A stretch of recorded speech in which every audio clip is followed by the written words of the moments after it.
한국의정방송 TV뉴스 최채근 기자입니다. 아까 허경영 후보님께서 대통령 재정과 관련해서 말씀하셨는데요. 그 법안에 대해서 좀 구체적으로 좀 더 말씀해 주시죠. 헌법 76조 1항에 긴급 재정 명령권은 이승만 대통령이 15번을 했어요. 6.25 전쟁 때문에 박정희 대통령이 9번을 했습니다. 그 중에 사채 동결이 있습니다. 박정희 대통령이 우리 국민들이 이렇게 맨날 돈 있는 사람한테 시달려가지고 농사지어서 뭐 이래봐야 그거 갚느라고 정신을 못 차리니까 모든 국민의 사채를 동결해버리고 국가가 떠났어요. 이번에 제가 그 다음에 김영삼 대통령이 딱 한 번 했습니다. 그래서 우리나라의 긴급재정명령은 박정희 대통령 9번, 그리고 김영삼 대통령 1번, 이게 전부 다입니다. 그랬는데 김영삼 대통령도 금융실명제를 여야의 한마디 논의 없이 엄밀하게 청와대에서 우리 경제를 살리려면 이렇게 해야 되겠다, 이래서 그냥 바로 대통령 긴급재정명령권으로 했고, 또 하나 중요한 사실은 원래 이 긴급재정명령권을 발동하고 나면 사후에 국회 동의를 얻게 돼 있는데 한 번도 그 절차를 거친 대통령이 없다는 거예요. 무슨 말이냐면 긴급재정명령권 그 자체가 그냥 성공했을 때는 아무도 거기에 대해서 제로는 하지 않는다는 거예요. 그게 실패했을 때는 그걸 따지겠지만 국회에서도 그거에 대해서 이의를 제기 안 하고 뭐 다시 보고해라, 다시 그 결제하자, 이러지 않는다는 거예요.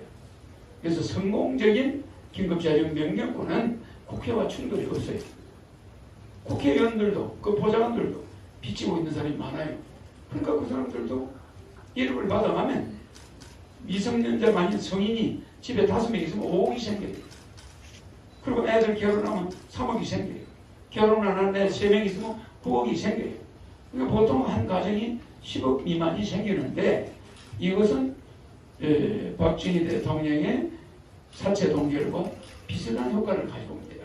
우리 국민들의 가계부채가 2,000조입니다. 이제 1,900조가 넘어섰는데 이 2,000조 가계부채가 1년에 100조 정도 이자를 부담해요. 그러니까 우리 국민들이 그 이자를 내고 있는데 일본은 국채가 238%입니다. 근데 우리나라는 국채가 국가 재건이 40%밖에 안 돼요. 그럼 우리는 공무원들이 국채를 늘리지 않는 것을 자기들이 체면을 키우느라고 이자를 부담하는 민간인들 2,000조의 사채에 시달린 가계부채. 그러니까 내가 정확하게 2,000조를 발행하면 국채 비율이 100% 올라갑니다. 100%. 우리 GDP 2,000조이기 때문에 100% 올라가니까 140%가 돼요. 그러면 일본보다 그래도 100%가 적어요. 네. 그러면 미국 수준과 중국 수준이 되는 거예요. 그래도 그 대신에 일본은 가계부채가 50%, 58% 얼마 안 됩니다. 근데 우리는 가계부채가 100%고 국가는 빚이 없어요. 네. 그러니까 우리는 단기 외채가 지금 빨리 갚아야 되는 단기 외채가 1,600조예요. 근데 우리가 해외 자산 보유가 1,900조입니다. 그러니까 우리는 IMF 때는 200억 불 때문에 우리나라 IMF가 왔는데 한국은행이 단기에 갚아야 될 돈이 600억 불이었습니다. 근데 국가가 가지는 돈은 100억 불도 안 되니까 IMF가 왔죠. 우리는 그 돈을 200억 불 빌려오느라고 얼마나 많은 기업이 피해를 봤습니까? 그래서 저는 국가 경제를 스탠포드에서 나온 경제학자, 하버드대에서 나온 경제학자, 이런 경제학자들로는 우리나라 경제는 못 살립니다. 우리나라는 특수 경제성을 가지고 있어요. 그래서 외국은 사채 동결 이런 거 없습니다. 대한민국은 단일 민족이에요. 우리는 우리 이웃의 빚을 내 빚으로 봐야 됩니다. 이게 우리 공동체가 강한 나라라서 이 국민의 이 빚을 한 번 정도는 없애줘야 돼요. 그래서 저는 1억씩을 성인들에게 무조건 지급하는 겁니다. 이렇게 해서 우리 국민들이 정말 애들 결혼도 하고 빚도 좀 갚고 애들이 무슨 코인이다 뭐다 해서 청년들이 대학 등록금 학자금 이자도 못 내고 원금도 못 갚고 전부 신불자가 젊은이 위주로 신불자가 생겨 있어요. 이거 굉장히 중대한 일입니다. 그래서 저는 이런 국가긴급재정명령권과 비상기업에 준하는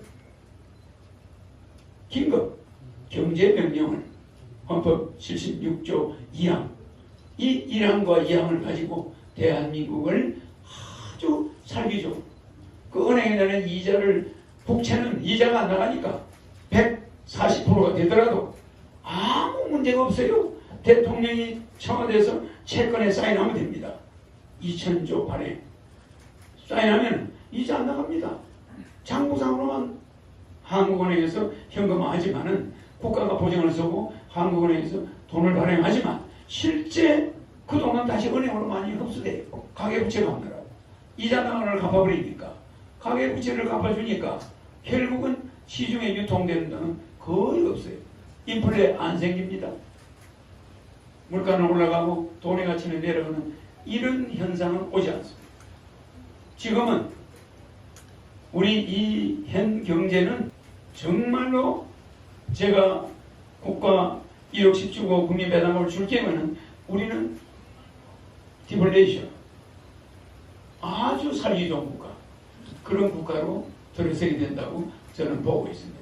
오늘 이렇게 안상수 후보님하고 뭐 이런 저희가 이 어떤 정책에 대해서 공감을 하는 바가 있다는 것은 대단한 이 우리나라에 아주 희망이 보인다고 나는 생각합니다.